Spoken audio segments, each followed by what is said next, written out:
അസ്സലാമു അലൈക്കും വറഹ്മത്തുള്ളാഹി വബറകാതുഹു. അറിവാണ് ജീവിത വിജയത്തിൻ്റെ ലക്ഷ്യത്തിലേക്ക് നയിക്കുന്ന പ്രധാനമായ ആയുധവും വഴികാട്ടിയും.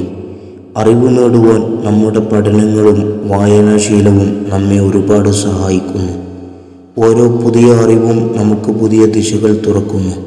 അറിവ് നമ്മുടെ മനസ്സിനെ ശക്തിപ്പെടുത്തുകയും നമുക്ക് ആത്മവിശ്വാസം നൽകുകയും ചെയ്യുന്നു. അറിവ് ശേഖരിക്കുന്നതിലൂടെ നാം നമ്മുടെ ആലോചനാശേഷി വർദ്ധിപ്പിക്കുകയും ശരിയായ തീരുമാനങ്ങൾ എടുക്കാൻ കഴിവുള്ളവരാക്കുകയും ചെയ്യുന്നു. ജീവിത പ്രതിസന്ധികളെ നമുക്ക് അറിവിലൂടെ മറികടക്കാൻ കഴിയുന്നു. പുതിയ ആശയങ്ങൾ പഠിക്കുമ്പോൾ നമുക്ക് സ്വപ്നങ്ങൾ കാണാനും അവ സാക്ഷാത്കരിക്കാനും കഴിയുന്നു. മനസ്സിൻ്റെയും ജീവിതത്തിൻ്റെയും മുന്നേറ്റത്തിനായി നമ്മൾ ഒരിക്കലും പഠനം നിർത്തരുത്. കൂടുതൽ അറിവുകൾ ശേഖരിച്ച് നമ്മുടെ ജീവിതം തിളക്കമുള്ള ഒരു രത്നമാക്കി മാറ്റാം. റബ്ബ് സുബ്ഹാനഹു വ തആല നാം ഏവർക്കും നാഫിയായ ഇൽമു പ്രദാനം ചെയ്യട്ടെ. ലോകത്താകമാനം സമാധാനാന്തരീക്ഷം നൽകി അനുഗ്രഹിക്കട്ടെ. ആമീൻ യാ റബ്ബൽ ആലമീൻ. ഏവർക്കും ശുഭദിനം നേരുന്നു. അസ്സലാമു അലൈക്കും വറഹ്മത്തുള്ളാഹി വബറകാതുഹു.